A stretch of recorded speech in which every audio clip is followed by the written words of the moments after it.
places to go.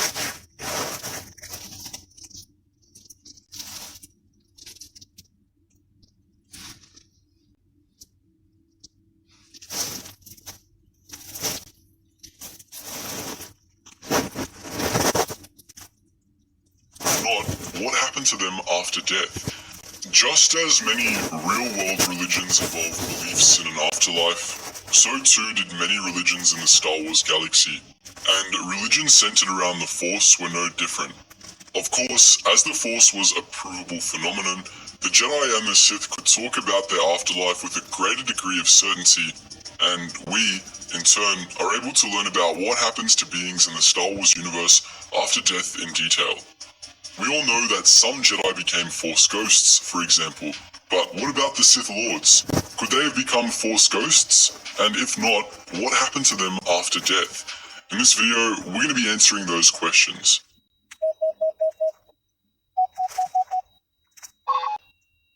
Attention, Sergeant on deck! Every being in the Star Wars universe had a soul, and all souls in the universe were connected through the living Force. The Force had a will that guided these souls, pushing them to achieve balance within themselves and within the greater galaxy. All souls came from the Force, and when the bodies attached to these souls died, the souls returned to the Force. According to the Jedi, the souls of all beings went to the netherworld of the Force upon death, an ethereal plane where they would become one with the Force. In the netherworld, they would become part of the wider Force, with their individual consciousness dissolving into the whole, allowing them to live forever as part of the will of the Force. This was what the last line of the Jedi Code referred to. There is no death, there is the Force. But not all beings heeded the will of the Force in life, and some actively rebelled against it. These beings, of course, were the followers of the dark side, and due to their opposition to the will of the Force, they met a bit of a different fate in the netherworld than everyone else. They went to a dark place in the netherworld called Chaos, or Hell, as the Corellians called it. Many beings believed it to be a place of torment, though it's unclear if this was actually the case. Chaos was heavily mythologized by those cultures who believed in it. The Naboo, for example, believed that Chaos was a deep pit barred by 6 gates. Regardless of the actual structure of Chaos, one thing about it is certain. It's where the Sith went when they died. It should be noted that it's possible that beneath all the mythology, Chaos was merely how Darksiders perceived becoming one with the Force. While Lightsiders, who tended to be on the collectivist side of things and spent their lives trying to achieve oneness with the Force, would have seen dissolving into the greater consciousness of the Force as a blessing, Darksiders would have seen it as nightmarish. At its core, the dark side was about the individual, and those who followed it would have seen losing their individuality in the netherworld of the Force as a terrible punishment. In that sense, perspective may have been the only difference between becoming one with the Force and being damned to chaos. But if souls were dissolved into the Force after death, how did Force ghosts work? Now, this is where things get interesting. As we mentioned earlier, all who died in the Star Wars universe technically persisted in the world of the living after death, as they became part of the Force.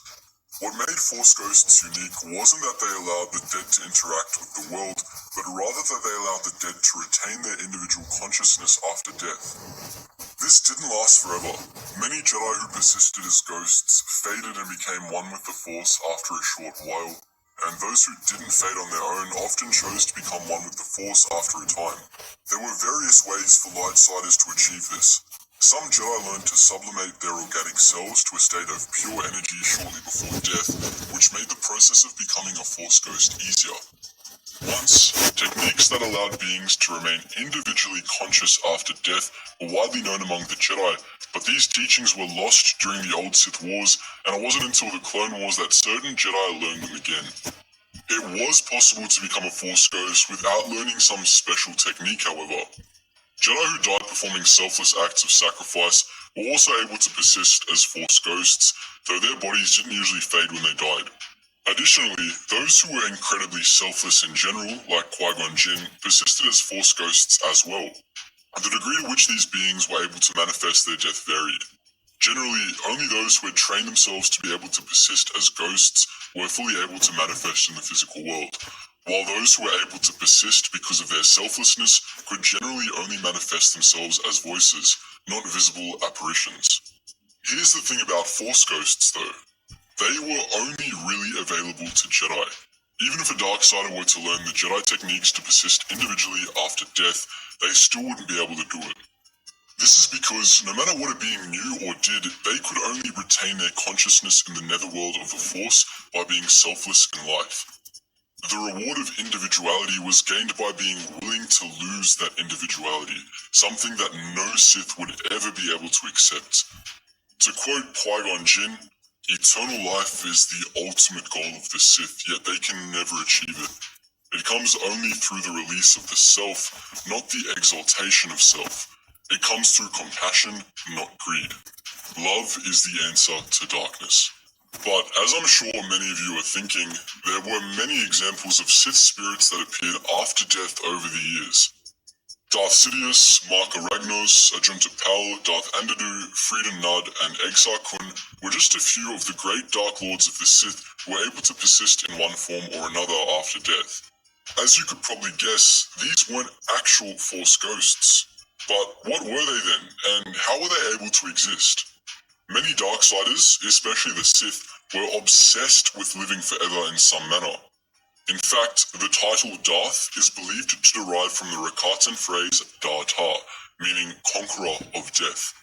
It is fitting then that the first known Sith Lord to use the Darth title, Darth Andadu, was also the first Sith Lord to find a dark side method of persisting after death. Guys, I know you think all those puzzle ads are fake, but today, I finally found the game. Side method of persisting after death. Darth Andadu pioneered a technique called transfer essence, which allowed Sith to cheat death by stealing the bodies of other people. Andadu himself used this technique many times, allowing himself to live for centuries as the self-styled God King of Prakith. Andadu's technique wasn't easy, however. For an essence transfer to work, the practicing Sith Lord's spirit would have to overcome the spirit inhabiting the body they were attempting to take over, a near impossible task that required incredible amounts of willpower. Furthermore, essence transfers caused the practitioner's body to disintegrate, meaning that the practitioner had only one shot at taking another body. If they failed, their spirit would have nowhere to go but chaos. For this reason, Darth Sidious cloned himself for the purposes of essence transfer and used the technique without much trouble many times after the Battle of Endor. Darth Plagueis' technique for cheating death was much more scientific and much less risky, but it wasn't something the user was able to perform on themselves. Plagueis pioneered the technique of Midichlorian Manipulation, in which a Sith Lord could impose their own will on the midichlorians of another being's body, allowing them to give or take life as they saw fit. This technique could even be used to physically revive the dead, though Plagueis only ever did this in a laboratory setting, and as a result, it's unknown how permanent such revivals were. But when Sith Lords did die and their spirits manifested in the world of the living, it was almost always because of attachment. Some Sith, like Ajunta Pal, Frida Nad, and Exar Kun, developed strong attachments to powerful objects or places, usually those that were strong in the dark side. This gave them a sort of anchor after death, which allowed their spirits to avoid chaos. However, these Sith spectres weren't like true Force ghosts. Sith spirits were trapped by their attachments, and as a result, they were usually unable to leave the general vicinity of whatever they were attached to. These spirits were also terribly impotent, unlike Force ghosts. They had little power of their own, and few of them were even able to speak to living beings. Furthermore, this manner of cheating death made Sith spirits vulnerable, as Force sensitives were actually able to destroy them. Exar Kun did this to the spirit of Frida Nad, using the dark side to totally annihilate what remained of his consciousness. There was one last way for a Sith Lord to cheat death, however. They could escape from chaos. Powerful Sith Lords were able to retain their individual consciousness in the netherworld of the Force, though they were still trapped and tormented in chaos. If these Sith had living followers who knew the right rituals, their disciples could help them escape chaos and return to the world of the living as a free roaming spirit, one stronger and less restricted than those Sith who persisted through attachment. Marco Ragnos was free from Chaos in this manner, as was Darth Sidious, though both were banished back to Chaos by Jedi soon afterward. However, Darth Sidious proved to be so powerful that he could escape Chaos as his own, and it was said that the souls of the dead Jedi Masters fought a constant battle to keep him contained in Chaos after his final death on Onderon. So that was our look at Star Wars' afterlife and what happened to Sith after death. But what do you think? Would you like to see more videos like these in the future, which cover mystical, Force-related topics? Let us know your thoughts in the comment section below.